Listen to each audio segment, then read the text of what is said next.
Sunil Tatkare on Bharat Gogawale. त्यांना कितीही बोटं दाखवू द्या, त्यांनी एक बोट माझ्याकडे दाखवताना 4 बोटं त्यांच्याकडे जातात. निसर्गाचा धर्म आणि नियम विसरणाऱ्या माणसांच्या पुढे माझ्यासारख्या छोट्या पामराने काय बोलावं. ऑन मंत्री भरत गोगावले. महाड विकास निधी. महाडच्या मतदारांच्या समोर खूप अजेंडे आहेत. गेली 4 वर्ष येथे स्थानिक प्रतिनिधी नाहीत. मी अनेकांचं वक्तव्य ऐकतोय की महाड शहरात 1000 कोटी रुपयांचा निधी आणला. शहरात मी फिरलो, दुर्बीण लावून बघितलं, जाड भिंगाचा चष्मा लावला. मला तसं कुठेही पाहायला मिळालं नाही. प्राथमिक शाळेची दुर्दैवी अवस्था पाहायला मिळाली. ते पाहिल्यावर कुठे नेऊन ठेवलाय महाड अशी स्थिती गेल्या 4 वर्षात पाहायला मिळते. ऑन अजित पवार. राष्ट्रवादी भाजप युती. उद्याच्या भवितव्यात महाड शहराचा कायापालट करण्यासाठी भाजप व राष्ट्रवादी आम्ही एकत्र आलेलो आहोत. ऑन शिवसेना. आरोप घटक पक्ष असून राष्ट्रवादीने जाणून बुजून बाजूला काढलं.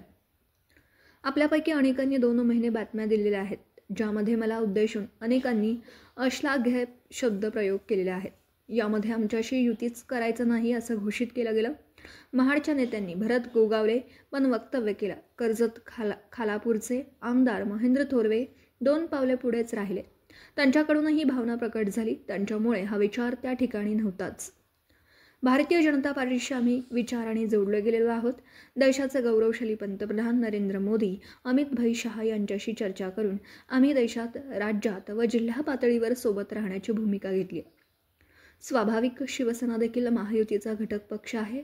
मात्र मागील कालावधीत शिवसेना नेत्यांनी केलेली वक्तव्य निंदनीय आहेत. न्यूनगंड व भयगंडाने पछाडलेली माणसं असं वक्तव्य करतात. परंतु भारतीय जनता पार्टी व राष्ट्रवादी काँग्रेस पार्टी जिल्ह्यात महायुती म्हणून काम करणार आहेत. 3 पक्ष एकत्रित घटक पक्ष म्हणून सत्तेत असताना भाजपाने राष्ट्रवादीच का निवडली आणि शिवसेनेला बाजूला का ठेवलं? नाही, महाडमध्ये कसं आहे, ह्या स्थानिक स्वराज्य संस्थांच्या निवडणुका आहेत. ह्या खऱ्या अर्थानं कार्यकर्त्यांच्या निवडणुका आहेत. त्याच्यामुळे कार्यकर्त्यांना न्याय देण्याच्या दृष्टिकोनातून प्रत्येक पक्ष आपापल्या कार्यकर्त्याला संरक्षित करत असतो. त्यामुळे स्थानिक परिस्थितीनुसार वेगवेगळ्या युती या ठिकाणी घडत असतात. पण एक गोष्ट 100% खरी आहे की महायुतीचे 3ही पक्ष या महाराष्ट्रामध्ये चांगलं काम करतायत आणि त्यापैकी 2 पक्ष आज महाडमध्ये एकत्रित आलेले आहेत. त्यामुळे इथे 2 पक्ष महायुतीतले एकत्रित आले असल्या कारणानं इथे महायुतीचा विजय या ठिकाणी निश्चित आहे. महायुतीमध्ये जर का एकत्र असतात तर वेगळं इलेक्शन लागलं नसतं किंवा एक साईड सीट आले असते भरपूर मताने, असं वाटत नाही का? हो, साहजिकच आहे ना. मग प्रयत्न का नाही झाले? प्रयत्न होतील, अजूनही करू. अजून एकच इलेक्शन झालेलं आहे, पुढल्या इलेक्शनला करू. दादा, ही जी युती आहे राष्ट्रवादी आणि भाजपची, ही आता उघड झालंय की शिवसेनेच्या जिव्हारी लागलंय. खास करून अलिबागचे आमदार महेंद्र दळवींनी काल पेणमध्ये टीका केली.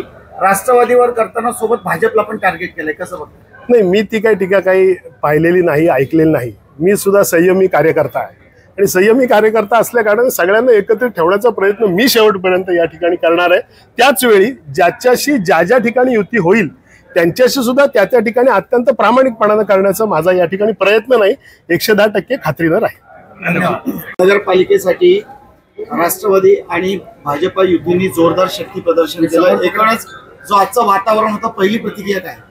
भारतीय जनता पक्ष आणि राष्ट्रवादीच्या युतीने आज महानगरपालिकेचा युतीचा अर्ज या ठिकाणी नगराध्यक्ष आणि सर्व उमेदवारांचा आज आम्ही या ठिकाणी प्रचंड उत्साहाच्या वातावरणामध्ये सादर करत आहोत. यामध्ये प्रामुख्याने राज्यसभेतील माझे सहकारी खासदार धैर्यशीलजी पाटील आणि दोन्ही पक्षाचे सर्व प्रमुख नेतेमंडळी या ठिकाणी उपस्थित आहेत. ज्यांच्या 5 वर्षाच्या कारकिर्दीमध्ये या शहरामध्ये देदीप्यमान विकास घडला त्या स्नेहल देदीसुद्धा या ठिकाणी उपस्थित आहेत. बिपिन दादांनी सुद्धा या नगरपालिकेमध्ये नेतृत्व केलेलं आहे. अशा अनुभवशील नेतृत्वाच्या माध्यमातून उद्याच्या भवितव्यामध्ये महाड शहराचा कायापालट करण्यासाठी आम्ही दोन्ही पक्ष सज्ज झालेलो आहोत. शिवसेनेचा असा आरोप आहे की जाणून बुजून महायुतीमधून घटक पक्ष असताना देखील राष्ट्रवादीने आम्हाला बाजूला सारलं. नेमकं काय कारण? आपल्यापैकी अनेकांनी गेल्या 2 महिन्यातल्या कितीतरी बातम्या दिलेल्या आहेत की ज्यामध्ये मला उद्देशून काही असलागे शब्द व्यक्त करत आमच्याशी युतीच करायची नाही असं घोषित केलं गेलं. महाडच्या नेत्याने पण केलं, अलिबागच्याही केलं, कर्जत खालापूरचे 2 पावले नेहमीच पुढे राहिलेत. अशा वेळेला ज्यांच्याकडनं ही भावना प्रकट झाली त्याच्यामुळे त्या संदर्भातला विचार समोर त्या ठिकाणी नव्हताच. भारतीय जनता पक्षाशी आम्ही विचाराने जोडलो गेलेलो आहोत. देशाचे गौरवशाली पंतप्रधान नरेंद्र मोदी साहेब, अमितभाई शाह यांच्याजवळ चर्चा करून राष्ट्रवादी काँग्रेस पक्ष हा भारतीय जनता पक्षाचा घटक पक्ष म्हणून देश पातळीवरती, राज्य पातळीवरती, जिल्हा पातळीवरती सहभागी झालेला आहे. स्वाभाविक शिवसेनासुद्धा महायुतीतला एक घटक पक्ष आहे, पण त्यांनी केलेली वक्तव्य किंवा कालसुद्धा पेणला ज्या पद्धतीने अलिबागच्या आमदारांनी केलेली वक्तव्य आहेत ही निंदनीय आहेत. भारतीय जनता पक्षाचे एक वरिष्ठ नेते सतीश धारप यांच्याबद्दलची कालची केलेली वक्तव्य, तसं बघितलं तर सतीश धारपांना कोणी विकत घेऊ शकत नाही, पण ज्या पद्धतीने वक्तव्य करण्याचा प्रयत्न केला गेला, न्यूनगंडांनी पछाडलेली, भयगंडांनी पछाडलेली माणसं अशा पैकी वक्तव्य करतात. परंतु भारतीय जनता पक्ष, राष्ट्रवादी काँग्रेस पक्ष नेटाने या जिल्ह्यामध्ये महायुतीच्या माध्यमातून काम करणार आहे. महाडच्या मतदारांच्या समोर खूप अजेंडे आहेत, कारण गेले 4 वर्ष इथे स्थानिक लोकप्रतिनिधी नाहीत. अशा वेळेला जे म्हटलं गेलं आहे, मी अनेकांचं वक्तव्य ऐकतो की महाड शहरामध्ये काही 1000 कोटी रुपयाचा निधी आणला. शहरामध्ये मी फिरलो, दुर्बीण लावून बघितलं, जाड भिंगाचा चष्मा लावला, तर मला तसं काय कुठं दिसल्याचं पाहायला मिळालं नाही. प्राथमिक शाळेची दुर्दैवी अवस्था बघितली, ते पाहिल्याच्या नंतर कुठे नेऊन ठेवलं आहे महाड, अशी स्थिती गेल्या 4 वर्षात झालेली पाहायला मिळते. अजून खूप काय वेळेवरती बोलायला. शिवसेनेचे आमदार महेंद्र दळवी असं म्हणतायत पक्षाचं देखील बुडवण्याचा ट्रेंड रायगडच्या राजकारणात येत आहे, तुमच्याकडे बोट आहे त्यांचं. त्यांना किती पण बोटं दाखवू द्या, एक बोट त्यांच्याकडे जातं ते विसरतात, एक बोट माझ्याकडे देताना 4 बोटं त्यांच्या अंगावरती जातात हे विसरतात. निसर्गाचा धर्म आणि नियम विसरणाऱ्या माणसांच्या पुढे माझ्यासारख्या छोट्या पामरांनी काय बोलावं. Video reporter Dhamsheel Sawant, KTV news, Raigad.